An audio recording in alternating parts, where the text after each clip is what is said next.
Hello সম্মানিত ভাই ও বোনেরা, আমাদের মধ্যে উপস্থিত হয়েছে লেংটা বাবার পীর মোহাম্মদ তাহারি সাহেবের ছানাতো ভাই, যেটা তোমার নায়ক ছানাতো ভাই মোহাম্মদ রিবন আহমেদ রনিয়া আক্তার খাতুন। তার অষ্টি আপনাদের তো শুনো মনে হইতেছে, শুনছেন না? সরেক সম্মানিত মুসলিয়ানি কেরাম, আপনারা জানেন এত সময় যে উপস্থাপক আমার বিষয়ে অনেক কিছু বলছে, তো আপনারা তো আমার ইনশাল্লাহ শোনেন, তাই না?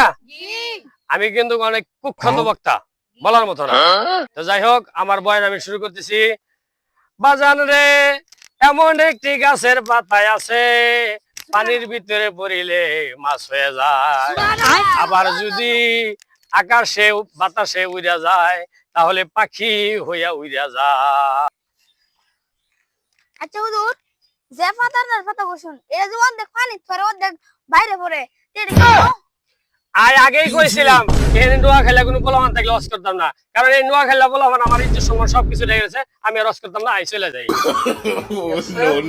বাইগান